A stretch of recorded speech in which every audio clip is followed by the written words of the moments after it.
Hi, welcome to the Pretty Intense podcast. Today is an epic day. I interviewed somebody that I've been watching for so long. I have been hoping to get on the show for so long, and I really think this is going to register with the people watching because these spiritual, esoteric, outer space, extraterrestrial like episodes do well, and this is all that and a bag of chips. It's with Billy Carson. He founded the television station Forbidden Knowledge TV. He has a book called Compendium of the Emerald Tablets that's a bestseller for 4 years, I think he said now. Since the age of 7, and at 7, he started researching aerospace at 7. So this guy has spent his whole life diving into research, reading, he said, over 1,000 books. The amount of information that you're going to get in this episode is kind of overwhelming. Billy was phenomenal. We talked about Egypt. We talked about the Anunnaki. We talked about extraterrestrials, DNA, bloodlines, nefarious energies and forces on this planet, what our body is made up of and how it works, and the general nature of this reality. And my favorite question, which is, how do we play this game the very best we can so that we're as happy as possible? So much in this episode. I hope you love it as much as I do. Please hit subscribe. Please hit the bell for notifications when you're ready to hear when we have episodes come out. And how about some fun in the messages? What were your favorite topics? I'd love to hear about it. Anyway, enjoy the episode. How are you? I'm fantastic. Nice to meet you. Yeah, you too. What do you think of our friend PJ? Oh, he's a great guy. Great man. I met him at the Dr. Amen Foundation event. We were sitting at the same table, and we both had brain injuries. And obviously, Dr. Amen was our doctor. So it was a great event, and that's how I met him. Yeah. Oh, you had a brain injury too? Yeah. I was ejected from a car. I was ejected from a car through the front windshield over the car that we hit. I didn't have a seatbelt on, obviously. I was 20 years old, I believe. And like a rocket, and tore this whole eyelid off. So all this is like reconstructed here, and wow, it created a hole in the back of my brain, and it messed up my navigation center. So I would for decades, I'd get lost in my own house, lost in neighborhoods, lost coming out of elevators, lost at the airport, and it was a real pain. But a year ago, Dr. Amen, I started working with him. Yeah. And my brain has been completely reconfigured, and the hole is gone. And those 2 giant dimples were my navigation are perfectly normal now. They filled in. Huh. That's a miracle. Yeah. I mean, you just got a computer upgrade. Yeah, exactly. Yeah, it's great. Great feeling to know where you're going. I would think that'd probably be pretty scary for a while. Yeah, you kind of get used. It's very frustrating. The airport down here where I live in Fort Lauderdale, they knew my voice, and when I call them and say, hey, I can't find my car, they knew who I was right when I would answer the phone. When I would call them and they would pick up and say, hey, this is Billy, they knew me. So what they did was they installed this new system there, because I was traveling so many times a week, where anybody who pulls head in, they can track where you park because of your driver's license. I mean, your license plate. They have a special camera system now. I think it was primarily because of how many phone calls I made to them. Everyone now knows, and they can thank you for that. Yeah, exactly. Well, thank you for doing this. I've been watching your stuff and listening for so long, and fascinated by ancient history and civilizations and the nature of reality and what are we. And so it was very overwhelming for me to think, where do I start with you? Because I know we don't have all day. And so I don't know how it'll end up going exactly, but I thought I would kind of break this down. I've never kind of done an interview quite in this structure, but I thought I had 4 questions, like 4 primary questions. And I thought we could just sort of go off on those, because there were so many things that fit within these concepts and ideas. And so I thought, how about we just answer at least whatever 4 burning questions I have about life. And so I'm going to start with the one that actually probably led me down this path so deeply. It wasn't like it started it, but it was the thing that really like catapulted me into deep curiosity and YouTube, hours and hours and hours on YouTube. And that's the question, what is God? Not who, what. That's a deep one. What is God? I love it. Yeah. Okay, so you want to start now? Yeah. Okay. All right, beautiful. So the question you ask is, what is God? And that's a really, really deep question. A lot of people struggle with that question. It's like the question we all ask ourselves: who are we? Where are we from? What is God? Who is God? Why me? What is my mission here? And I think the more I analyze that question myself, the more I found it wasn't something on the outside. The deeper I got into looking into researching spirituality and the sciences that back spirituality, which some of that I actually learned, believe it or not, at MIT, I began to realize that it's really a journey to inner space. And so when you start looking at the micro, you discover what's on the macro. And so in quantum physics and subatomic physics, you want to find out, when you look at the smallest scale of things, it gives you almost an identical mirror as to what's going on the largest scale. So I began to realize that God is us and we are God, and that God is on a data collection mission. And the whole premise of this third dimensional realm and human beings operating in this realm and potential other alien beings and everything else throughout the entire universe are all doing one thing, very simple: collecting information and sending it back to the source.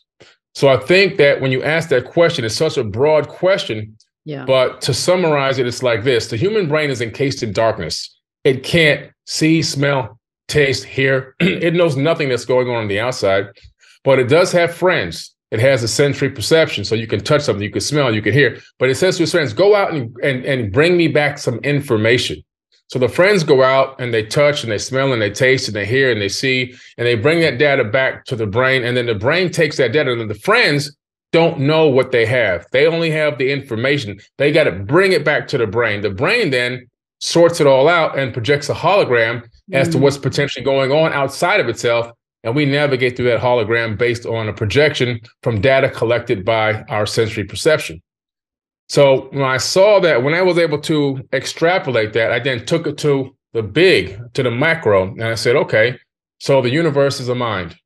God is part of this universal mind, this universal consciousness, and there's only one consciousness. And it has really separated itself into Googles of entities, because Google's a number, and it separated itself into, Google's an actual number. Yeah. Oh, wow. It's not a search engine. Oh my God.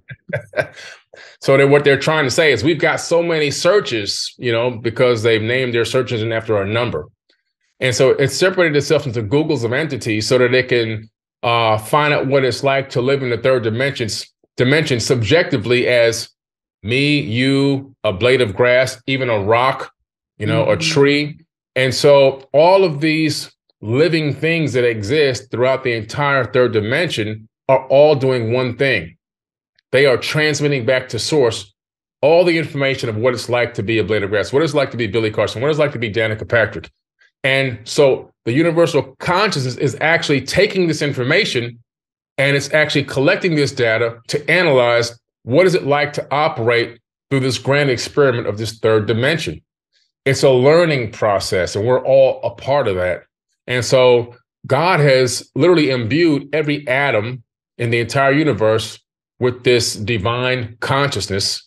And we know now through every single individual atom, it has electrons orbiting it, and those electrons can make conscious decisions based on observation. We know this because of the double-slit experiment in quantum physics. So because every atom is conscious, that means that everything made of atoms is conscious. So this whole universe is one entity experiencing itself subjectively as ghouls and googles of entities and things that exist and things that we think are inanimate. Like even this microphone, for example, is made of conscious atoms. So this microphone is not just an inanimate man-made object. We didn't make this microphone. What man did was stack conscious atoms together like Legos. And then because of the format we stacked them in, it allows us to utilize this as a microphone. And so it's all about understanding that we are God and God is us. It's in everything and we're in everything. And separation is an illusion. Division is an illusion. Distance is even an illusion. Everything is actually all one. we've been given this grand experiment through the third dimension to experience the illusion of these things. But in reality, it's all about sending information back to source. And it starts with us. We all are God walking in the flesh. There's only one consciousness. If you can imagine a radio station in your neighborhood, it's transmitting out all these frequencies, right? 99.1, 99.2, 99.3, so forth and so on.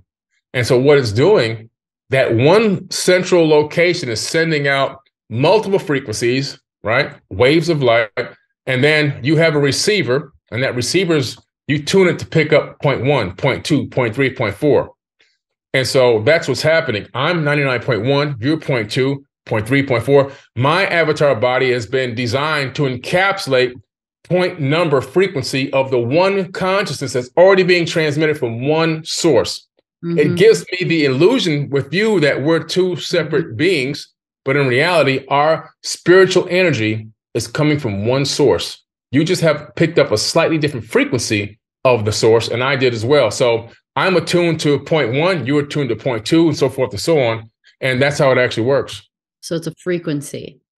It's a frequency. God is a frequency. It's our job to tune in. God is not a man. You hear people say reference God as him, he. They have this illusion that there's this sky daddy with a magic wand floating around granting wishes. That just really, in my research, isn't the case. It's more of a frequency, a divine frequency that is imbued in every living thing in the entire universe. So where did religion come along? That's a great question. So in ancient times, people were more into spirituality. And then they just, when we got to one of the highest advanced civilizations, which started out in Sumer and then migrated over into the land of Kemet before it became Egypt. Was that Sumeria then? Is Sumer Sumeria? Yes, it is. Sumeria, yes.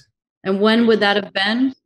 The tablets date back about 6,000 to 8,000 years. But those tablets we discovered were recopied from even older tablets, which going back probably about 100 to 200,000 years prior. We're talking about a deep, deep, deep antiquity of super ancient culture. Even in the Emerald tablets, when they relocated home base to the land of Kemet, in the Emerald tablets, they're 36,000-year-old texts. They rebuild the land of Kem out of the mud, because there was a great flood. So we're talking about ancient knowledge. They said they rebuilt Kem. They didn't build it for the first time. They said they were going to bring it back up to a high level of civilization. So it was already high before the flood. We're talking about tens of thousands of years ago. And so they began to create these mystery schools at dawn of this new era, 36,000 years ago. The gentleman who started this, his name was Thoth, Thoth. And he's known as a wisdom keeper. He's known all over the entire world. And every continent I've been to, there's a depiction of him there. Even in the outback of Australia, they've got him etched into a petroglyph in the rock. Okay. And so this is wild. Nose, so this right? guy's The beak, the long beak nose. Yes, exactly. That's him. He doesn't really have a bird head, but he's depicted as such because the ibis bird depicts bringing darkness to light, because the beak is so long, it goes deeper down into the mud to bring sustenance up. Symbolic. And so that's symbolic, right? Symbology. That's exactly what it is. But he ruled over the land of Kemet for 14 or 16,000 years, roughly thereabout, according to the ancient Egyptians. And then he left there and went to Mesoamerica and kickstarted the Teotihuacan civilization in Mexico City. You have Teotihuacan, you have all down throughout Tulum and all the way down to Chichen Itza. That was all his master architectural plan. And Teotihuacan is part of his African name, which is also known as Tehuti. And Teotihuacan in Mexico really means the city of Tehuti that he built out there. So he left there, and that's why the pyramid complex there mirrors the one at Giza in Africa. And Kem, when you refer to Kem, is where he went next. That's Egypt. That's Egypt, yeah. So Kem, after Kem fell, after a golden age, they fell. And when it came back, the Dogons were overthrown there, and they were moved out to Mali, Africa, and a new group came in. And that was probably closer to one of the first dynastic periods that started. And that was still a long, long time ago. But over time, the name Egypt, which came out of Greece, took hold, and that's the name we call it today. But the original name of the land is Kemet. And so these mystery schools started. And so these mystery schools were to teach the spirituality to adept initiates and to pass it down through verbal teachings. And then when some of these super masters began to pass away or leave or disappear, whatever you want to call it, some of these pyramid priests and temple priests realized the power that this knowledge had and began to alter and remix it. They understood the psychology and the neuroscience behind this and how it could control masses of people. So they started to twist the scripture and twist the words and kind of utilize it for darkness instead of light. And then we're able to then put people into a box and put real controls on them and dominate them and secure them, bringing them food, bringing them sacrifices, bringing them money. The sacrifices were not for God. The sacrifices were so they can eat. They weren't going to go hunting. Yeah. You know what I mean? A lamb. Sure. Yeah, exactly. If you go to Egypt, you go to all these temples, you'll find the storehouses where all the sacrifices will be put and salted and stored and hung and dried so that these people can have food to eat, because they weren't going to go hunting for anything. They weren't going to grow any crops. So it was all a big scam. So religion started with Thoth? Or was that just because he started putting things down on a tablet? So this was sort of the start of it? Yeah, so they took his teachings, his spiritual teachings. He's all about seeking the light, evading the darkness, understanding how to raise and be born again through conscious thought. The first baptism that was taught is in the Emerald Tablets. He talks about being baptized via elevated consciousness, being able to rise up to another level and look back to see where you were before. And you'll be born again many times in one lifetime if you continue to ascend. It had nothing to do with splashing water and dumping your head in the pool and all this other kind of stuff. That was also another twist of the information. If you look at the Emerald Tablets, so I wrote this book called Compendium of the Emerald Tablets, which has been a bestseller worldwide for 4 years. It's now, I think, currently number one out of 3 million books in ancient civilizations. In that book, I put the New Testament where Jesus is speaking, and I put both the Atlanteans' words from the Emerald Tablets side by side. And you see that Jesus is literally mimicking what he learned from the ancient mystery schools, which he learned directly from the Egyptian mysteries from Thoth the Atlanteans' teachings. So he's not saying anything new in the New Testament. All those words that were spoken by him were information that he was taught, because the real text is 36,000 years old. And of course, we know the Bible was written between 100 AD to 900 AD, long after the people were long gone. So it's just a mimicking of ancient texts, and people began to take spiritual concepts, and a lot of different religions cropped out of his spiritual writings that he wrote in those Emerald Tablets. So have you seen the documentary movie called Zeitgeist? Yes. Where they it was fascinating. The beginning is all about basically Jesus and the 12 apostles and dying and reborn 3 days later, and the timing and everything. And they overlay it into more and more and more ancient times, and how it's the same story over and over again. So is that an archetypal thing, or is that the same consciousness coming back over and over again and doing the same thing? Is that someone learning from the past? Why would that happen? Yeah, so the story kept getting rewritten. The story did happen originally thousands of years before Jesus was even born. And then the story kept getting copied over and over and over. The true story of Jesus has really never truthfully fully been read. The Sinai Bible is probably closest to the truth, because the Sinai Bible was written before the King James Bible and some of the other canonized books. And there's about 14,000 differences between the two. And one of the biggest discrepancies is Jesus was never crucified. Matter of fact, Harvard has a copy of the book of Jesus's wife in its seminary library. What? So most likely he got married, had kids, and the Merovingian bloodline most likely is still walking the planet till this very, very day. And so I think that those stories of the ancient, the ancient cultures having that same story over and over again was just it being copied again from culture to culture and being reread, and the names being slightly changed, but it happened originally thousands of years prior with Horus.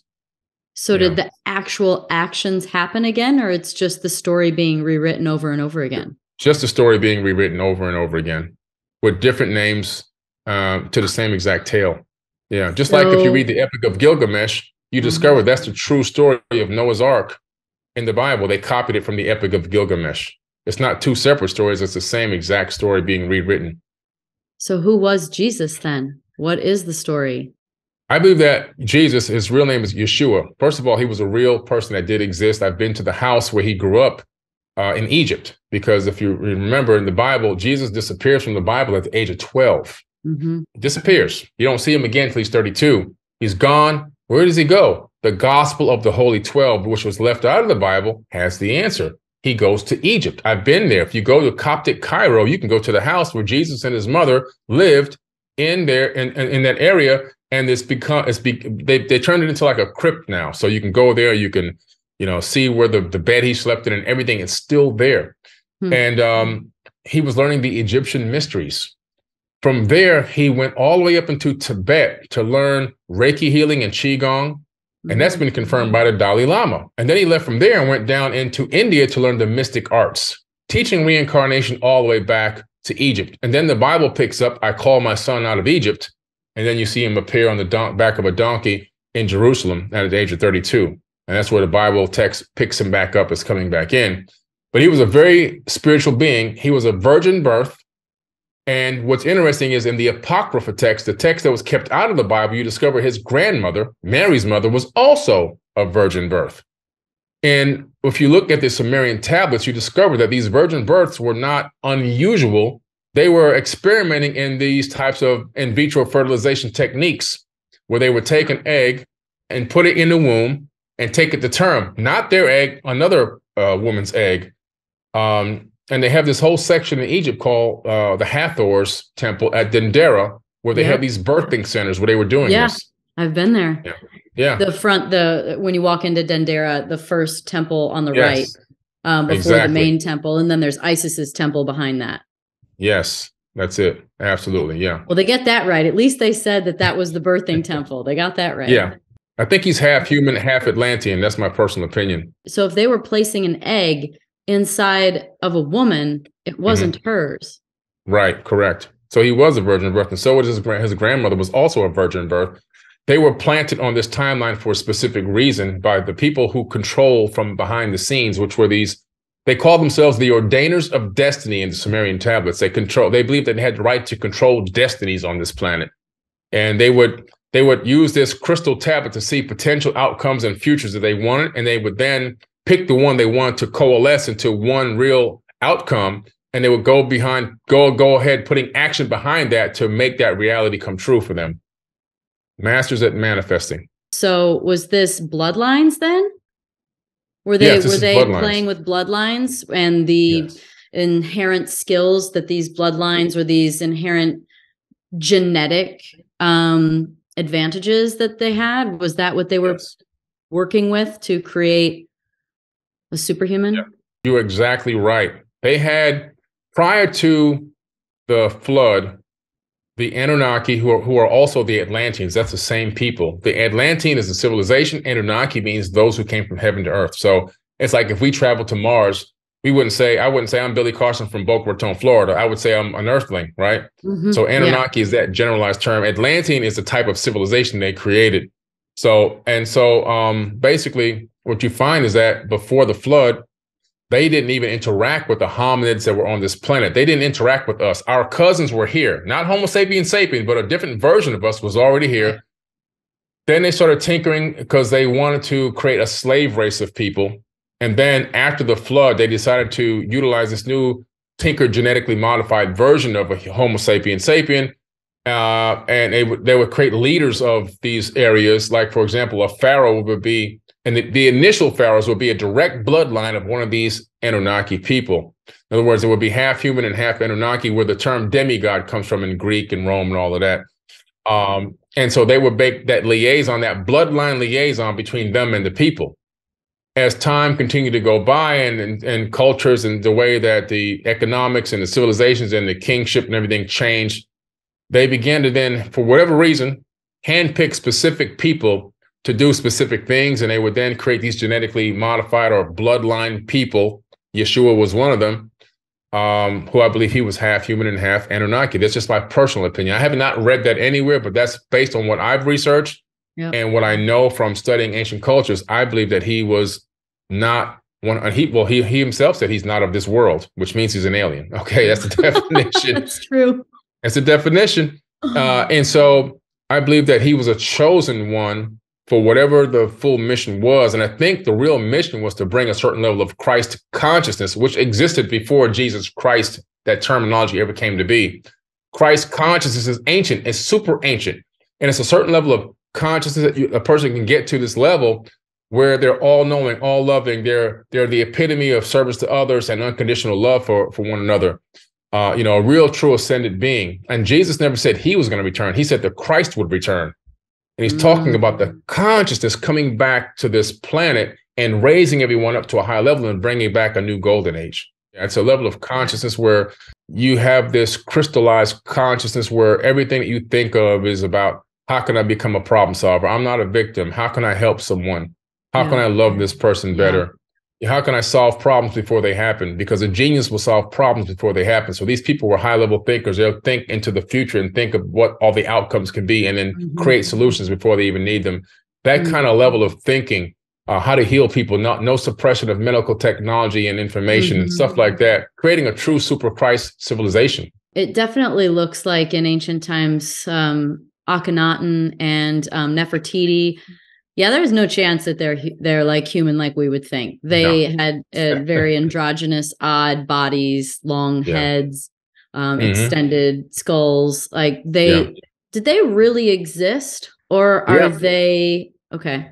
I always wondered that about some of the ancient history of Egypt and Osiris and Isis, and were they sort of energetic representations? Are they archetypal to describe a story and a pattern, or a consciousness or an energy, or were these really people? Yeah, they were real people. They actually did live and exist and walk amongst men. They said that they would walk amongst men, but unlike men, which means that they were something a little different. And when you look at the stories about them, you realize that they were real. They have found the bust of Nefertiti. They found this statue of her full body, which exists. The head's missing, but the body's there. So you can see the full body. Was it like on Akhenaten? Was it an Akhenaten-shaped body where the hips were really wide? She had a lot of curves. So did Akhenaten. Yeah, I know. It's weird. The weird bodies. Yeah. And Akhenaten, he really existed because he literally was ousted. So Akhenaten is King Tut's father. Queen Taye and Amenhotep III was King Tut's grandfather and grandmother. Akhenaten, he got in big trouble because when you go to Egypt, if you ever notice, all those chipped away gods, all those people are chipped away, all their faces are chipped away. That was under the order, initially, who started that? Akhenaten. So Akhenaten decided, I'm going to become a monotheistic ruler and not the kind that believes in multiple gods. And so, and what got into him was Amun-Ra, who's also Thoth's brother. His name is Marduk in the Bible and the Jewish Torah, but in Egypt, his name is Amun-Ra. He's the one who said, whenever you give thanks, you say amen to me. You give thanks to me. This is why people say amen. They're not saying amen to the creator of the universe. They're actually saying amen to this guy who says a brutal killing ruler, an evil dude who was so jealous. He said, scratch that from my vocab. Listen, he said, there'll be no other God but me. That was the terminology that made it into the actual biblical text. I'm a jealous God. That made it into the biblical text. Why would the creator of the universe be jealous? Why would the creator of the universe demand that other gods, which means there are other gods, I'm surprised they haven't left that in there, exist. And so this was Amun-Ra talking. You can look him up on the Jewish American Library and all that stuff. His name is all over the place. He's all in there interacting and talking and creating all kinds of issues and problems. And he told Akhenaten that you worship me and you get everyone to worship me and deface all the other gods. So Akhenaten started ordering and decreeing that all these things be chipped away everywhere you go. Chip away the faces, chip away the ears and noses. He told us it was the Romans when I went. Yeah, no. Akhenaten. Go into the super ancient history, you find that Akhenaten, that's why he was kicked out of Egypt. He was kicked out of Egypt, and when he left Egypt, he went to the Great Pyramid, and he went to that stone box area inside the king's chamber and took the Ark of the Covenant with him. See, Akhenaten is Moses. That's the Moses story. He takes that with him. He flees with all his new followers. There were no slaves in Egypt. I'm going to say this again. There were no slaves in Egypt working on pyramids. People had their home slaves, but there were nobody building pyramids. We know this for a fact because we have all the work records. We discovered all the broken legs and broken arm records. We have all the payroll records, all of Come them. on. Yes, it's all done. It's all in the museum now. So we have all the information that show if these people were paid, they had insurance, they had coverage, they had all this. We know for a fact that these people were not slaves. The people that were this exodus that left out of Egypt, they were the people who converted from believing in multiple gods to believing in the one God religion, monotheism, following Akhenaten. And he fled with all these people out of Egypt with the Ark of the Covenant. And that's why the powers that be sent an army after him. They're like, you took the source of our power with you. We got to have that. And they fled after him. He never crossed the Red Sea. That's a mistranslation in the Bible. He crossed the Sea of Reeds, which is a closer, much smaller sea. And when you do the geological rewind, which we have the computer models simulate now, around that same time frame that this happened, there was a massive earthquake and a tsunami estimated to be in that region, which means it would have sucked all the water out and would have come crashing back. So you see how stories get remixed. What's happened here was a natural disaster and perfect timing. But they then ended up in the desert with the Ark of the Covenant, which is well noted and documented in biblical text. All right. So what was the Ark of the Covenant? A super advanced technological machine. It was multi-purposeful. We know this because of the way that it's designed and what it reads, what it says, what it's capable of doing. It's a weapon, but it also has the capability of being a power source. So it does multiple things. And to handle it, you had to have lead. Okay, you had to have these special kind of boots on because it was a capacitor. And some scientists at several universities experimented with recreating the Ark using the instructions that are in the Bible. And it was so powerful, they had to shut it down. What? Yeah. Anybody can Google this. This is like, it was mainstream news about maybe 15 years ago. They've done this already. They've reproduced it and it actually turned on. What did the cherubs do? What did the angels, the cherubs do? What were they? Cherubims at the top pointing each other? Electricity? Electricity, yes. Exactly. A big spark. When you look up the video on YouTube, you see a big spark jumping across an arc. That's the arc. That's why they call it the arc. It's the arc, which is the the electromagnetic arc. It jumps from one cherubim to the next.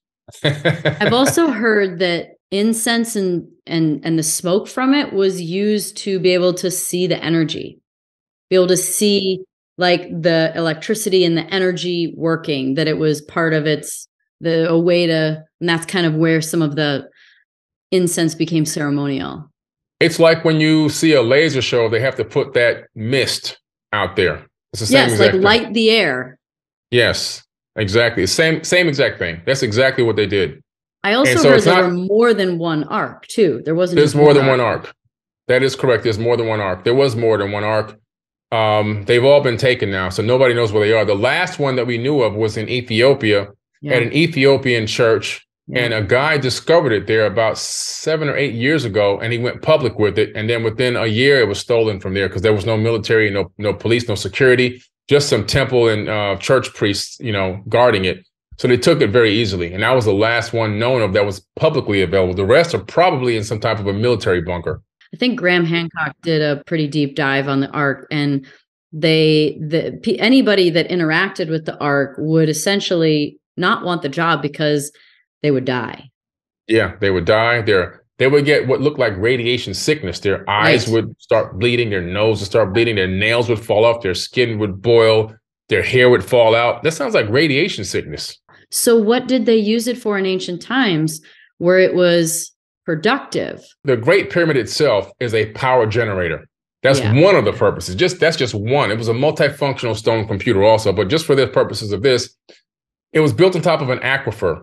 And the Nile used to run very close to the pyramids on Giza. Now it's way meandered, way off. It used to go up all the temples. All the temples have their ramps, and you can see that it doesn't look like normal steps. Like the water was right up to like all the temples, right? Exactly, right up to them. And the water running underneath the Great Pyramid would run underneath in that aquifer. And that moving water would then run right underneath the solid granite, magnetized granite that was there, crystal granite. Now, when you have running water against magnetized crystal granite, which is the base there, it creates physiostatic electricity. Those ions would get pushed up into the Grand Gallery, and they used to have resonating rods in the slots going up the Grand Gallery. When it got to the king's chamber, some other type of, fusion would happen, and it would then send the energy up through the apex, and the apex, which is now missing, would then transmit it out wirelessly to the obelisk, which then collect this ambient electricity. And if you had a JED, you can pick up this ambient wireless electricity. You can see the JED connected to light bulbs and so forth, like a Nidera. The JED has the 3 or 4 bars on it. Exactly.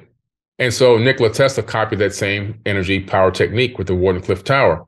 And so when the water shifted away, began to meander away, and I think it really happened after the last Pyramid War, it broke the stone computer. It broke the stone power generator. And so what they realized was we could take this ark and we could put it in this. They made this makeshift granite box, which is not a sarcophagus because I can't even fit in it. I'm 6'4". I can't lay yeah. in. I fit just fine. I was totally fine. My toning inside of the box sounded great. Nice. But it's definitely not big enough to be a sarcophagus. When you've seen the real ones, they're giant. They're massive. I had to bend my knees. Yeah. So I knew it wasn't a sarcophagus, but it's the same exact, I measured it. It's the same exact dimensions as what? The Ark of the Covenant. Mm-hmm. Identical dimensions, which means it fit right in that box. And so if you don't have the water, you need something else to arc the power. Perfect location to put it in the king's chamber to send the energy through the apex so they can keep the wireless energy going. Free so energy.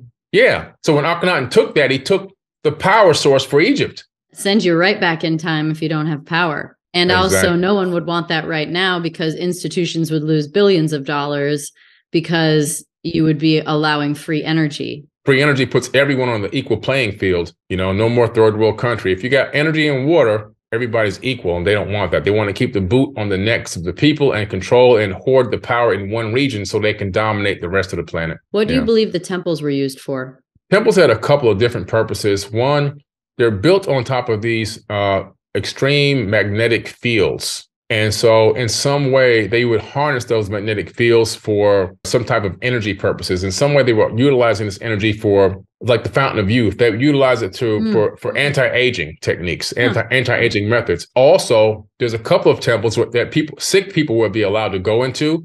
Right. And it would walk between these 2 magnetized granite plates, and it would heal them. For the Anunnaki Atlantean people or the pharaohs, it was anti-aging. They've done experiments inside of some of these temples and some of these similar magnetic fields where plants grow twice as fast and are more abundant. And so, they were built. Plus, also the design of them had ancient secrets and mysteries encoded into the actual construction technique that was left behind for people to read. People who knew, the brick masons and so forth, they get information from these structures and buildings in the pattern of the building of the temple, like how the rooms were organized, how you'd walk through it. Yeah. Right, exactly. I ended up getting a feeling when I was there that it felt like where they used to practice magic, what we would call magic now. They used to, it felt like somewhere they used to practice those things, do everything from change the weather to heal people. See, they understood something. So the English language, which has now dominated the entire planet, that's not an accident. The English language is the weakest language. And what I mean by that, words have power. Words can literally affect and change the ether of space-time itself. And the further back you go in time, the closer you get to the language of light, which is what the ancient Kemetic people and Egyptians would speak back in ancient times. Those words had supreme power over reality itself. And so, just speaking certain ways and saying certain things can control different outcomes. Because we know cymatic frequencies, which are created by our vocal cords, they emanate out of you. We think they're just words, but they're actually codes that the universe picks up, programming codes. And then the universe then enacts those codes. That's how a lot of things happen. And so it's a way of, creating different realities. And it's the power of the voice and the power of speaking. And so, coming into English, which is now dominated the whole planet, we have one of the weakest forces that we can speak. It's easy to understand, it's easy to pick up, but it has the least power over the space-time energy. I want to talk about DNA, but I feel like I want to talk about where we came from, Anunnaki, what we are made of, like what makes us up, like what makes us humans. So going back then, it's really generally like, what is the extraterrestrials' role in this civilization? So where did it begin from your knowledge? Well, if you look at these ancient Sumerian tablets, a special tablet, there's two actually real good ones, the Epic of Atrahasis and the Enuma Elish and the Seven Tablets of Creation. Those are two separate writings that are so profound because they talk about not only our solar system, but the actual creation of our solar system. They talk about the creation of Earth itself. That information from the Enuma Elish got copied into the modern day Bible, but only a small amount of it. The full story is in the Enuma Elish. You discover that a very long time ago, there was another planet named Tiamat. This planet was actually the fourth planet. Mars was a habitable moon of that planet. This planet was 4 to 6 times larger than Earth, a water-bearing planet with land and life. And supposedly, it's when the sun reflected off of it, it was so beautiful, it would rival the sun's glory. That's how beautiful this planet was. Now, in this process of the formation of our solar system, there were a lot of different rogue planets and moons that were out of sorts.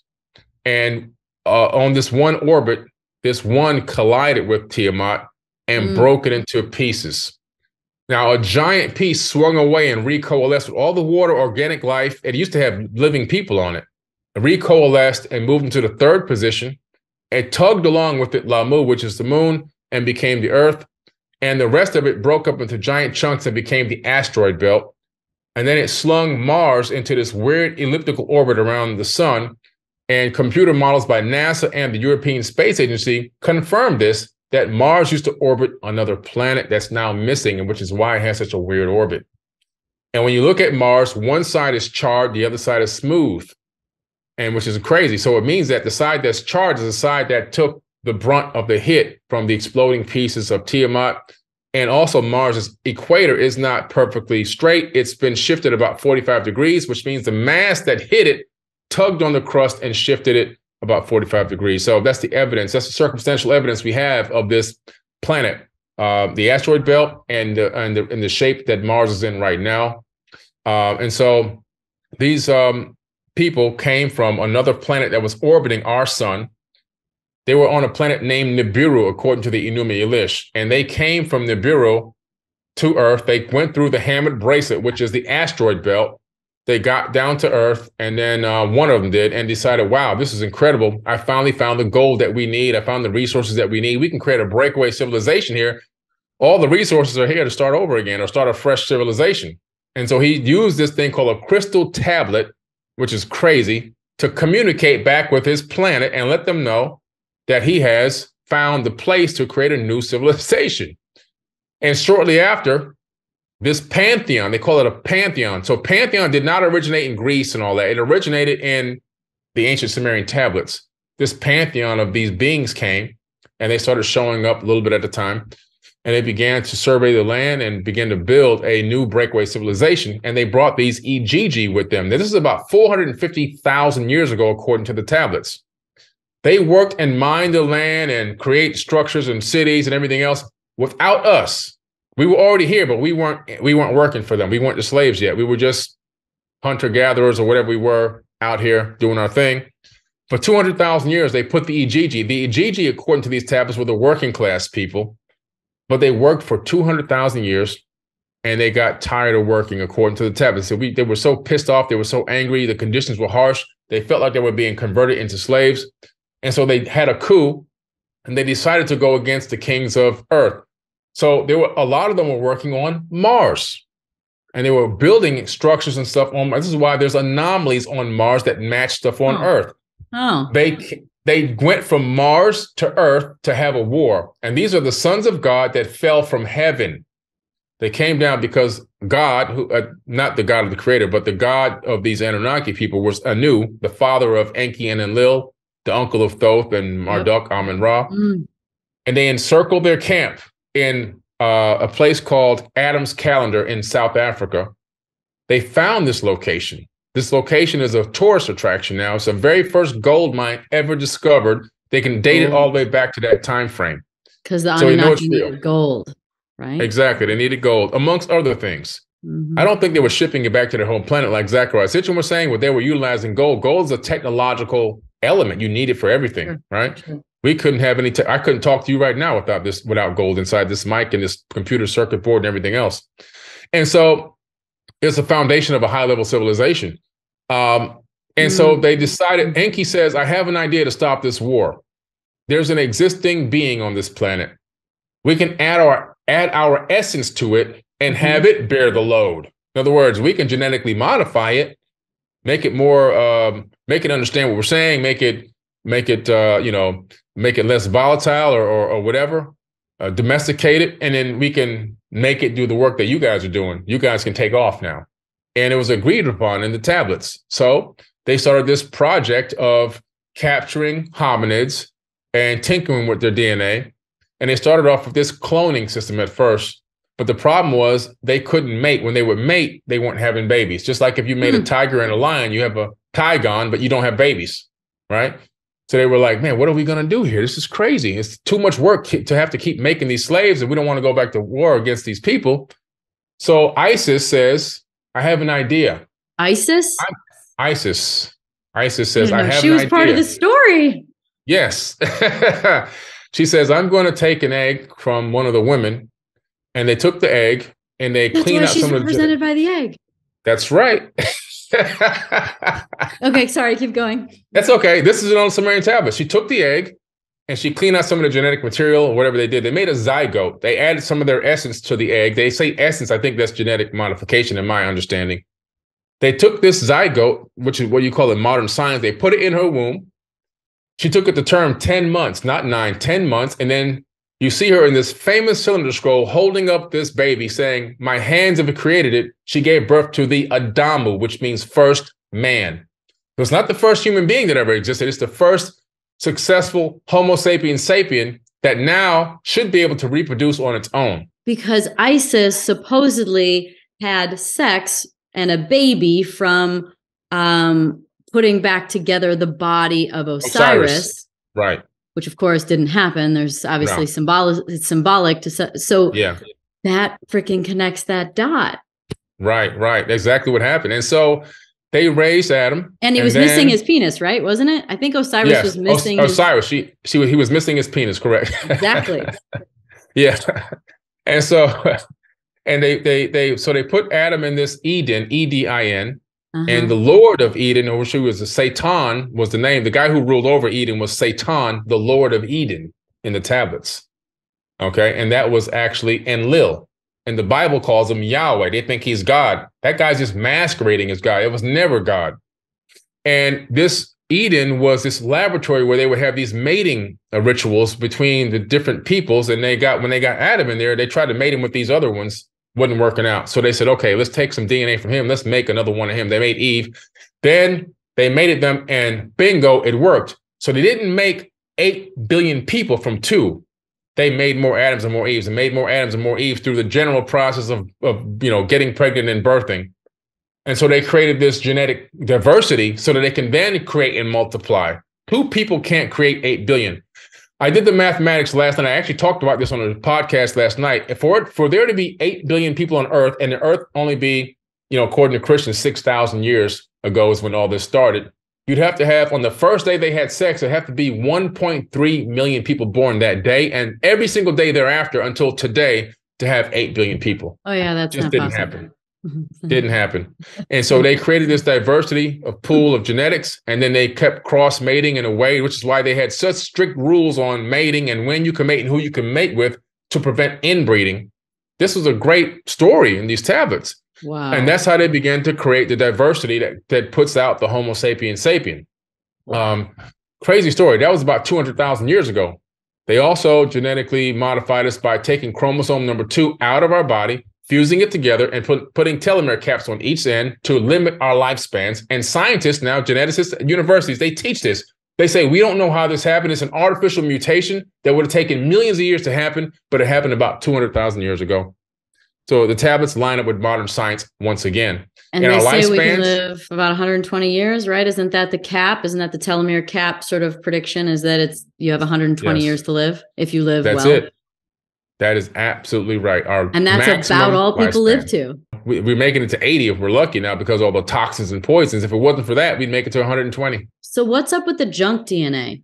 Oh, yeah. So the junk DNA is not junk. They call it junk, but it's just disconnected nodes. So our ancestors, our cousins who were here already on this planet, in my opinion, after researching them, they were more advanced than us, not technologically, but spiritually. The bones have been left behind. We found the skulls, we found the bones, bigger skulls, bigger bones, bigger brain capacity, not smaller, but larger brain capacity. They probably had larger pineal glands. They probably had more DNA connected, which gave them the capability of different imbued sensory perception, like telekinesis maybe, or silent communication, understanding how to sense the magnetic field of the earth. Right now, we have billions of magnetite crystals in our heads, and we can't sense the earth's magnetic field. We can't navigate via magnetism, but they could back then. Inside of the pineal gland is crystals. It's crystalline structure, right?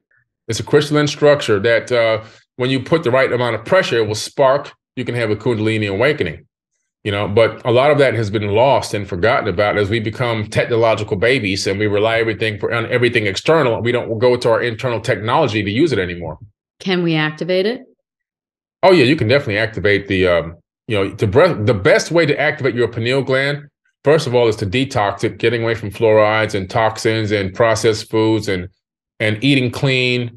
And then, of course, through meditation, but also through a special type of meditation called breathwork meditation. Mm-hmm. Breathwork meditation for 2 to 3 hours will create this scenario in the brain where the brain thinks you're getting near death when you do the breathwork technique. Then it forces the pineal gland to pressure up and squeeze and release more DMT. You can have a psychedelic experience without going to the jungle. Yeah, and without throwing up or... Right. Purging, sorry. Or somebody robbing you or abducting you and taking your organs out. All kind of crazy stuff happens when people go to get these substances. They don't know what they're getting into. What are we as a human body? Well, the human body is an avatar, just like the movie Avatar. It's a receptor. It receives and holds the spirit temporally. And so the avatar body is set up in a way where it's a biological robot and machine imbued with sophisticated technologies and advanced capabilities that we are right now not fully tapped into. Some people have better gifts and energy than others, and some haven't accessed any of it. But the way the body is set up, we have a couple things that hold your spirit in your body, that lock that frequency in. One is the neural correlates of consciousness. Those are 3 giant neurons that wrap around the inside of the skull. And when you look at them on a scan, it looks like a crown of thorns. Oh my God. You've heard that story before, right? So it's as a metaphor, Jesus with the crown of thorns is Christ consciousness. It has nothing to do with him putting on a real crown of thorns. It's the one that's inside of every single human being's head right now. But that works in collaboration with the magnetite crystal and your colostrum and your neocortex. Those things all work together to combine to allow a frequency to be encapsulated and be hosted inside the physical avatar body. So it's the ghost, you become the ghost in the shell, and you animate this shell via that spirit that's being housed, and it's only being locked in because of those 4 things I just mentioned. We have a tremendous amount of power within us too. I've always been so fascinated with just how much power the body can produce, and which is like, how many trillion volts? It's like insane. 2.63 trillion volts of electricity. Each cell has 0.07 volts of electricity in the human, each cell. And you add up the amount of cells, it becomes trillions of volts of electricity. I mean, it's crazy how much power we have inside of us. And that's the secret in Reiki and Qigong. It's understanding how to move the energy from those cells and channel it through the body for the purpose of healing and so forth, which is one of the things that Yeshua, aka Jesus, became a master at. Did you ever read the Magdalene manuscript with the story from Mary Magdalene and how they used sex to strengthen his Ka body, the etheric field, the second body? Yeah. I read that stuff. Yeah. Would that be part of strengthening his body energetically, moving energy? It's pretty interesting because you talk about recycling the Kundalini. There's special techniques that even men can do where you can actually not ejaculate. You can actually ejaculate, but not release the semen, and then recirculate the energy back in through the Kundalini again. There's all these different type of Tantra techniques. And so according to ancient sages and wisdom keepers, it's real and it actually works. It's a technique that can be learned and actually perfected. That's pretty interesting stuff. Wow. So then what's the role of the brain? The brain is just like a microchip, it's a microprocessor. It's a central processing unit. It allows you to be able to connect to multiple dimensions. And so if you look back to some of my oldest videos, maybe 8-10 years ago, I was talking about the fact that the universe is 11 dimensions and the brain can tap into all those higher dimensions. And people used to laugh at me, tell me I was crazy and you're making all this stuff up. Just last year, in 2022, scientists at the Brain Institute discovered that the brain now connects to 11 dimensions. Holy and that shit. The universe, where I got the concept of 11 dimensions of the universe first, was from theoretical physicists like Michio Kaku, saying that the universe is 11 dimensions or it will collapse. When I looked into it, many other people collaborated and became peer-reviewed science. So then I hypothesized that the brain is connecting to those 11 as well, because we are multidimensional beings, and those are the dimensions we're connecting with on a moment-by-moment basis. And we have the capability of tapping into higher knowledge and higher dimensions. And then to 2022, it finally comes out, they discovered it's actually real and that the brain is a multidimensional functional computer. It's a processor. It allows us to tap in and have it and incorporate spiritual energy and also what we call physical third dimensional feelings and energy. So it combines the spiritual and the physical together in one place. How can we have more awareness for those dimensions? The best thing to do is get into what I call a Merkaba meditation. Merkaba, 3 words, actually sounds like one. But it's an ancient meditation technique. I actually teach this, and I do a guided meditation on my TV network. You actually end up going through this meditation where you step into your vehicle of ascension, which is what the Merkaba is. It's this star tetrahedron that's counterclockwise spinning. And you actually can get inside of it and take it to higher dimensions. You can travel to dimensions through the Merkaba. It's even talked about in the Emerald Tablets. Thoth talks about traveling to these higher dimensions as well via the same exact technique. Could this be also then used as time travel?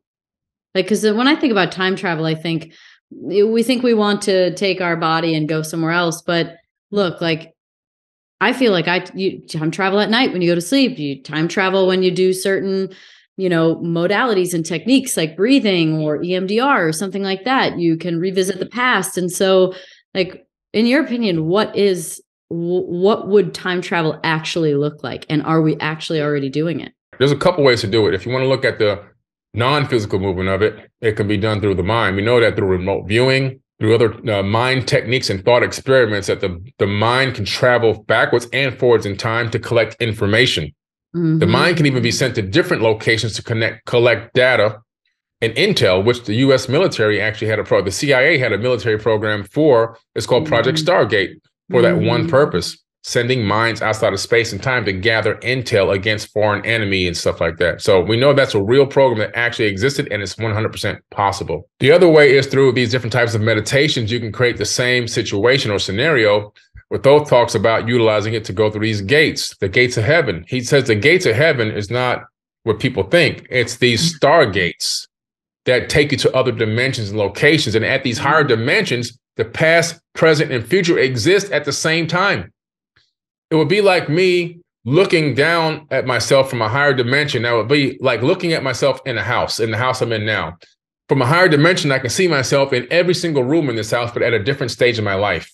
And I'm witnessing it all at once. Okay, so that's another form of time travel. And then in the physical way, we time travel all the time. If you hop on a plane, if you get into a rocket and go into space, if you drive a race car, anyone that's moving away at a specific speed relative to somebody standing still is moving forward. You're moving forward in time, just ever so slightly. Tiny Planck units of a moment, but they're measurable. Yeah, measurable. Going backwards in time is also possible, but that would require the capability of moving higher percentages of the speed of light, because that would then allow you to go backward in time. The problem with going backward in time, you have the grandfather paradox. And so if I go back and kill my grandfather, how was I born to go back in time? I solved that paradox by saying and hypothesizing that if I travel back in time, the reason why I can kill my grandfather and still have gone back to do it is because I'm now on an alternative timeline. Sure. I don't think you can go back in time on the same timeline. You shift into an alternate universe. If you go forward, you can stay on your same timeline. If you go backward, you shift into an alternate timeline. That's my personal hypothesis. I love to go into the thought around quantum entanglement and how it's possible to affect an atom at one side of the universe to the other instantaneously.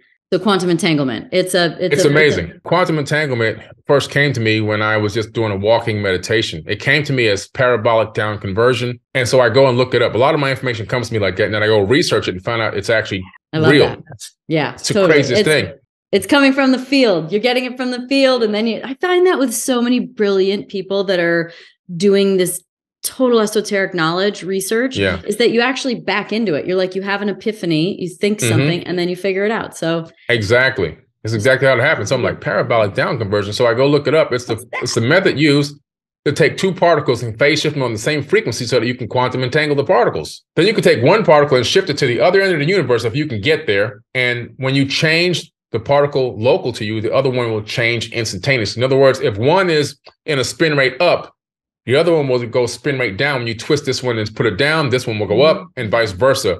So you can create this up-down communication between two entangled particles. It goes even further than that. Scientists now discovered that you can quantum entangle through conscious thought. And they've actually entangled people's thoughts together now. They took one person and put him in front of a video game screen, put another person that was, I think, in 2 laboratories away. He had the remote control. The guy in front of the screen was blindfolded. The guy who was 2 laboratories away was looking at the screen, but the one that was blindfolded had the remote control, So the one that was looking was controlling the hand of the one that was blindfolded to play the game. So they entangled 2 minds already, real science. So we know that when we get an epiphany like that, there's very rarely an original thought. A lot of the times we get in sync with a thought that already exists. Because we know that all thoughts are light waves. So every single thought you're thinking right now, and I'm thinking right now, it generates waves that leave our skull and go out into the ether permanently, forever. And so that's why the Akashic Records is real. That's why the Book of Life is real, because everyone's conscious thoughts are all around us, floating around in this ether we call the grid. And it's all this, everything everywhere is all connected. And so you can get in sync with something and you can download it. And if you can discern that download, you can have an epiphany moment. And so quantum entanglement is so incredible because if you really understand where we're going to go in the future with communications, it's going to be quantum entangled communications. So right now, if you travel from Earth to the rings of Saturn on a vacation, it takes you 3 months to get, send a message back and to get the message, get the message to Earth and get the message back to the spaceship. So if there's a problem, you really got a real problem because nobody's coming to help you. But if you have a quantum entangled communications device on Earth and you take one with you in the ship, or you have a communications array that's been launched years ahead into deep space, you can communicate with the array or your quantum entangled communications device. You can instantaneously send a response and get a response back. And so that's where the future is going to go with this quantum entanglement. But as far as humans go, understanding that all thoughts and ideas and concepts most likely are downloaded from the field. Very few original thoughts. I think that almost everything that can be thought of has already been thought and exists in this soup. Just like an alien race 2 light years away can pick up I Love Lucy from 1960 because that radio wave, which is a wave of light, can be picked up and decoded, and you can watch I Love Lucy from 1960. So what's the mechanism that connects it, though? And this is where I get a little spun out. And I've heard from a physicist that inside of each and every one of us is a black hole.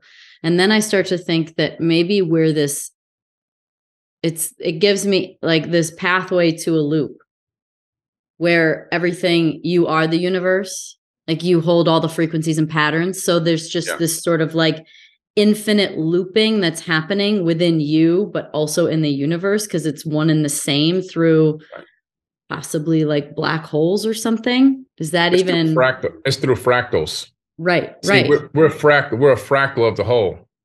And in a fractal, if you look at a hologram, if you go to the smallest piece of a hologram, you'll find the whole image in the smallest piece. The only thing you lose is resolution. And we're living in a fractal holographic matrix. That's what we're actually living in. And this whole thing is one giant energetic grid.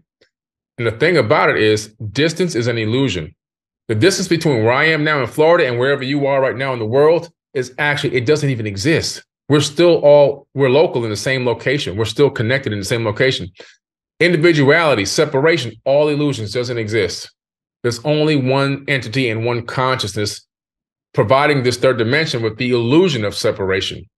And quantum entanglement, and the way that an avatar body is set up, like from thoughts, for example, if you look at our mind, and then you also look at Einstein's theory of relativity, if you take a planet in space, it warps space around it.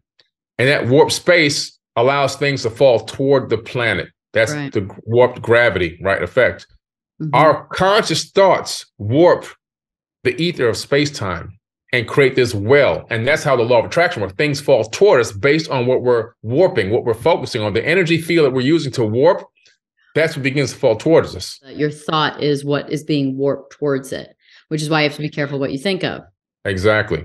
So we're creating our own gravity wells, and we're creating this situation where we are entangling with information based on frequencies. And whatever that frequency we're on when we're thinking, that's the warp space that's now sending back low frequency things. Or if you're in high frequency warp space, it's sending back high frequency things. You're entangling with things in the universe based on the frequency you're at.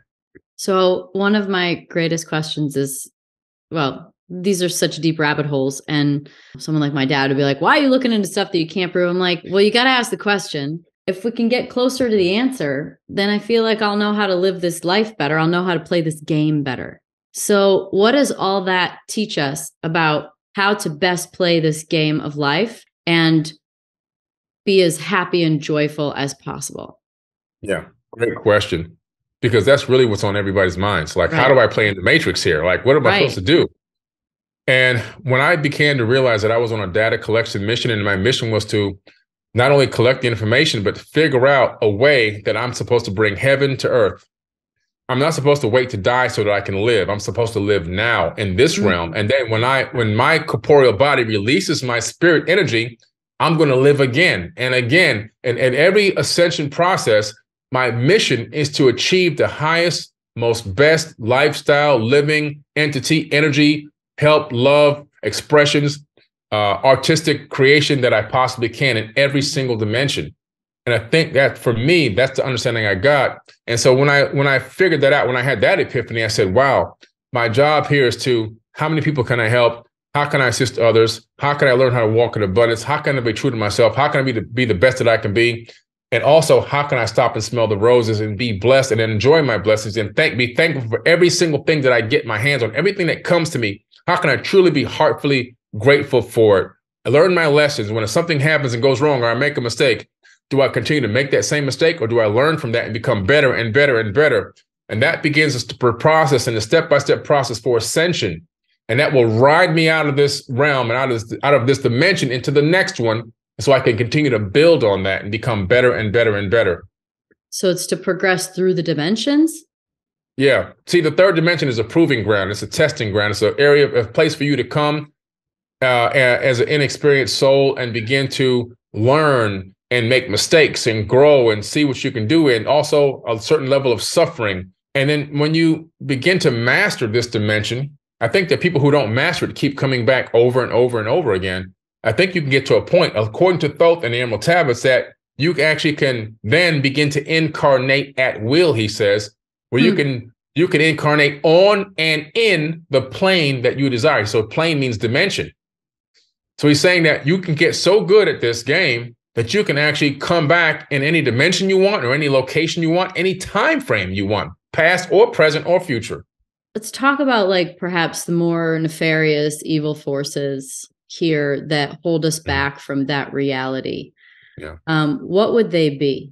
Both calls them the Dark Brothers in the Emerald Tablets. He says the Dark Brothers, and behold, of the Dark Brothers, they're behind the scenes, pulling all the strings, controlling the world, controlling the people from behind the scenes in the darkness, which is exactly what we have. We have 100 families operating behind the scenes, controlling 8 billion people.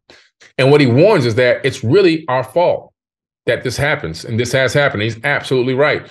if you understand what's going on this planet and the control and the boot that's on our neck right now, we have been in complete collusion with that happening to us. We have allowed it to happen because there's no way 8 billion people, we participate. Participation is our collusion. It's our approval to continue to accept what's being done to us. And what they've done is something brilliant: divide and conquer. They've got us divided, which has conquered us. They've got the political system, left wing, right wing. You got the races, black, white, red, yellow, green, blue, whatever. You got all these things. You got the different kind of churches. You're Protestant, I'm Catholic, no, I'm Baptist. All this is separation, right? And so with this separation tactics, what's happened is we can't see the smoke that they're blowing up our butt.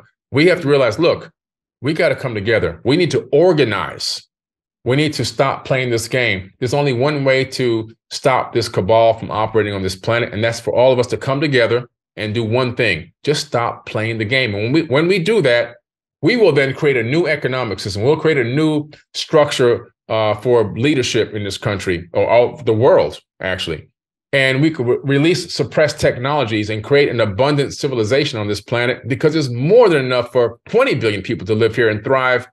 Right. Then, we have 8 billion people here, but 90% of those people are suffering. So we can create a civilization that would be like an oasis in the middle of the Milky Way galaxy, but it's up to us to learn and develop and work past this divide and conquer stuff, and understand that we're all brothers and sisters, and that we're supposed to work together and love one another and help one another, and not allow these global elitists to destroy us and pin us against each other. When there's a war being called, they're never on the front line. It's always us. You know, and if you want to go to war, then there should be a law. Any politician or ruler that calls a war, they should be the first one. Them and their families go first. You guys go first, and then let us know what happens when the front line's down. Then we'll come out next. There'll never be a war again. So is it extraterrestrials? Is it, I mean, there's always the talk about reptilians. Is there extraterrestrial, are they working through our consciousness? I mean, shoot, I even heard a story from someone I interviewed, Elizabeth April, saying that the Anunnaki and the reptilians were here, and that the Galactic Federation said, you guys got to go. And the Anunnaki were like, peace, see ya. And this was in Egypt. And the reptilians were like, no, we don't want to leave. And they're like, fine, but you can't be seen by the humans. And so they went underground, and then they started going through our consciousness to control us, and that they essentially still run the world, but we just don't see them. Some of it comes out of the M.I.T scripts. So they believed in this reptilian type of a race that was in this phase shifted reality that can actually dominate mankind from this behind the veil type mechanism. Mm-hmm. They also have another one that kind of looks like an embryonic person, but it's embryonic. It looks like a gray alien, kind of weird stuff in these M.I.T scripts. And it talks about these kind of beings. There's also been crypts in places underground, even in the Americas, where they found remnants of what seemed to be this ancient reptilian race. And of course, in Sumeria, they found the Ubaid culture with thousands of statuettes of these reptilian people. So there could be some truth to that. There could be some actual truth to that. In terms of who's running the world right now, I believe there's still people who are in direct bloodline with the Sumerian kings list. The Sumerian kings list, which is located at the Ashmolean Museum in Oxford, England, has a list of kings that ruled for hundreds of thousands of years. And these kings were not humans. They were these Anunnaki people. Some ruled for 14,400. One ruled for 28,000. Another one ruled for 7,800 years. And these ruling periods are like mind-blowing time frame. I had to go there in person to witness it and look at it with my own eyes, which I did. And there are people who believe they're the direct descendants of these beings, and that they have the right to rule over human beings still to this very day. And so I think a lot of those are these families behind the scenes that are ruling. They could have more of a direct bloodline to these alien people. How do we overcome that, other than what's the steps? I understand that we can't participate anymore, but what are the steps? Like, what would we do next? Well, the steps are what you're doing, a podcast like this, the work that I do, and many others around the world that are trying to help awaken mankind from various different aspects: podcasts, TV shows, productions, internet influencers, books, and everything else we got going on. It's all this edutainment that we're putting out to try to enlighten and awaken people to find out who they truly are first. And once you find out who you are, then you can begin to reach out and realize, wow, everyone is me. I got to help as many people as I can. Because the process is, we're just in the beginning process of the global mass awakening. Right. And eventually we will come to a point where people will realize who we truly are and what we're supposed to do here. And we will take back control of this planet, because no empire can persist forever. I've read over 1,000 books, scriptures, cylinder scrolls, papyruses. I've been all around the world to all kind of indigenous ancient cultures. Nowhere has it ever been written that one empire is going to rule for all eternity, not one place. And so I think that we're in a situation where there's this cycle with circular civilizations that rise and fall of civilizations, and that at some point we will rise back into a golden age and take back control of this planet. We're in the process of it right now. What was the last golden age? The last golden age was approximately 27,000 years ago. Isn't there a cycle, about a 26,000 year cycle or something like that? Yes, the Kali Yuga cycle. Now, there are many golden ages in between, but it's not global. Like Egypt has had a couple of golden ages within the past 10,000 years, but it's just an isolated area. And so, but a pure global wide golden age, every 26 to 27,000 years, you'll see this cycle of rise and fall. Right now, I think we're in the Tetra Yuga. So if you're going around the Yuga cycle, the side on the right is like going back into the bronze and starting all over again. I think we're beyond that. We're in the side over here in this lower left corner, rising back up towards a golden age. We're in the beginnings of the Tetra Yuga as we're heading into the age of Aquarius. Do just humans keep coming back over and over again, and there's extinctions that happen and we start over and we just have to kind of rebuild? Is that essentially what happens? And in your research, is there a certain point in which that happens? Is it always following the golden age? When does that happen within this very pattern-oriented fractal nature of this reality? Right. There's a lot of collapses that have happened via geological disasters, and that's a part of another cycle that we're in as well. There's a couple of them. One would be, forget asteroids and comets. Let's talk about the planet itself. We know that the planet goes through these pole shifts, right? And we're overdue for another pole shift right now.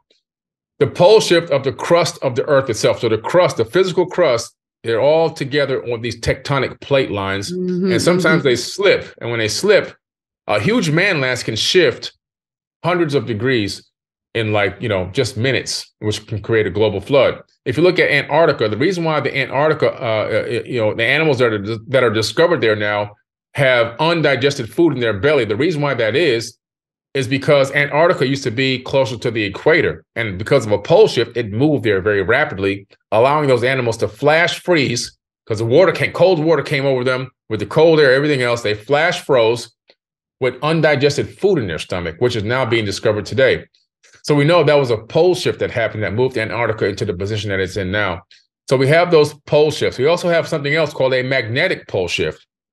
We know that by going to volcanic areas and taking the volcanic rock and putting a compass next to it, we can see in some cases, going back 27,000 years, that the magnetic field has flipped on Earth. So south is north and north is south. And we're in the process of flipping right now. Magnetic north is not true north anymore. It's moved over Russia. It's actually passing Russia now, which means that all the airliners, all the airports around the world have changed some of the landing, the degrees for the landing coordinates so that airplanes can land, because it's all based on coordinates and magnetic north. So they've had to actually change the coordinates to the landing strips because of this. And we're in the middle of a flip. Soon, north will be south and south will be north magnetically, which is going to create a little bit of situation. What are the implications of that? Well, we're talking about chaos. If we're not prepared for it, if it just happens really quickly, you have GPS errors, planes that can crash, satellites can come back to Earth and crash. They'll lose their orbits. Anything that relies on GPS technologies and things like that are going to have a major problem. Everything will need a software update. Everything will need to be reconfigured. Yeah, so that's another potential catastrophe that can happen. And then, of course, you have things like comets and asteroids. We have a couple of really big ones to think about. I don't want to say worry, because I'm not a doomsday person, but Apophis slipped by Earth and the moon about, I don't know if it was 7-8 years ago, or whatever it was. It slipped through a gravitational keyhole. Now, in orbital mechanics, that's not good. This thing is about the size of Texas. the next time it comes around in 2030 something, there's a potential, not definite, but there's a potential it could scrape our atmosphere or hit the Earth, which is why Obama ordered this special mission to land on a comet and learn how to shift its orbit, because you can't blow them up, because then you have a lot of debris coming in at once and destroying everything. It's like the movies. You need to figure out how to divert, how to like shift it just a couple degrees to like get it off. That's all you got to do. So we have that. So there's all these different things that happen on these specific cycles, that we're concerned about. There's another one coming February 14th, Valentine's Day. Again, another 2030 or 2040 something. It slipped through a gravitational keyhole, and it could be an impact with Earth as well. It's a little bit smaller, but still deadly. So we have these things that are out there that, we're in this Goldilocks time frame of mankind right now, where we are allowed to grow to this this level of technology. And the only thing that will save us is, can we technologically continue to advance to the point where we can save ourselves from these type of disasters? What about getting off planet? Do you think that's important? I think it's majorly important to get off planet and create breakaway civilizations. That's what the Anunnaki did. They came to Earth as a breakaway civilization, and they went to Mars as well. And I think in order to ensure our longevity as a species in the universe, we need to get off this planet and create breakaway civilizations in other places. I think it's important, extremely important. Isn't Nibiru on a 3,600-year cycle of coming into our orbit or orbiting near us? Yeah, so it's shifted orbit over time. So in the beginning stages, according to the Enuma Elish, it was a Shar, 3,600 years. Now they've rediscovered this object, which they say is about 4 to 6 times larger than Earth, in this very strange elliptical orbit around our sun, and it has a brown dwarf star with it. So it's orbiting a brown dwarf star, and this brown dwarf is orbiting our sun every 4,200 years now. So it's shifted over time. It's moving. Okay. Just like our moon is moving back a few centimeters every single year. In about, in 100,000 years, it'll be a tiny dot in the sky. Same thing is happening with this brown dwarf in Nibiru.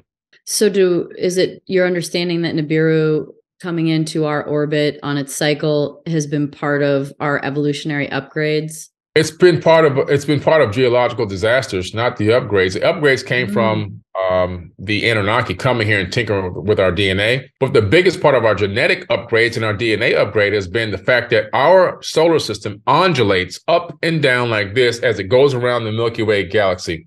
Now, this undulation represents hundreds of thousands of miles, hundreds of millions of miles up and down. Right now, we are at the galactic equator line. So we're direct center to the supermassive black hole at the center of our galaxy, the Milky Way galaxy.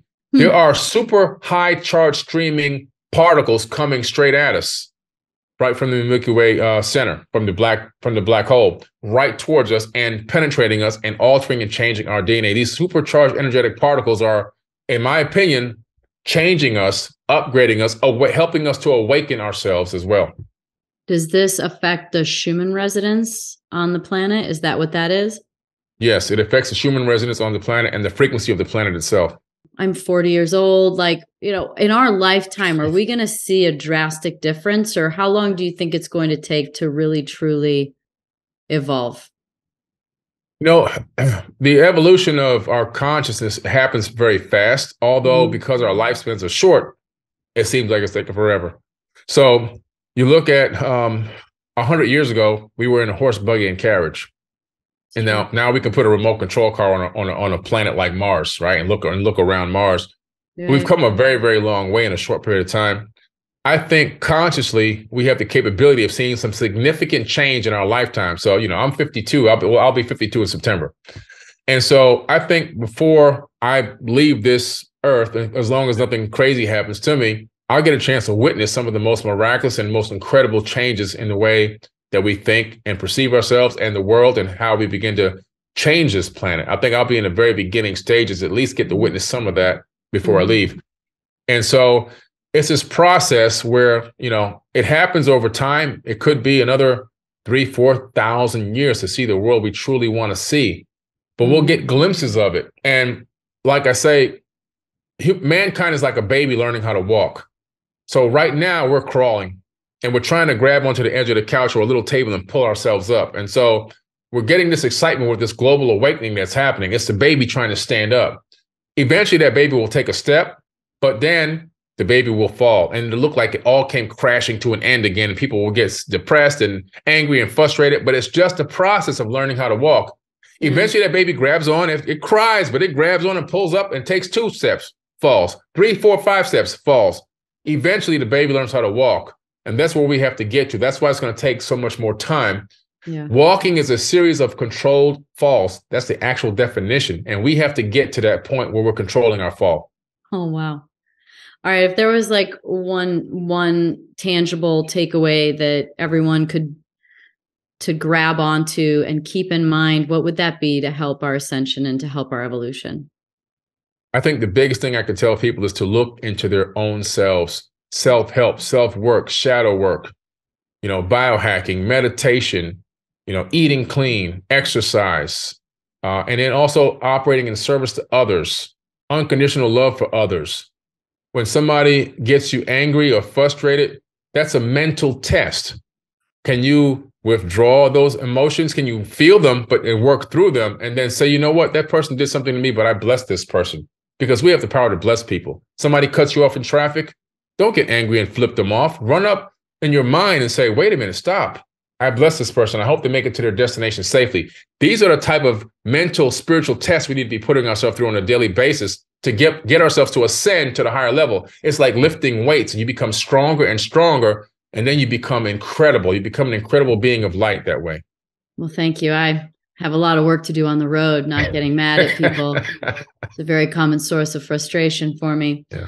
But I will work on that. That is my test. Okay. One of many. Thank you, Billy. Amazing, blow your mind stuff. And I'm sure everybody else is thinking the same thing. So keep doing the good work, and I'll be watching. Thank you so much. I appreciate you.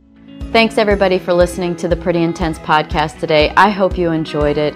If you like what you heard today and you want to hear more, please click on the subscribe button.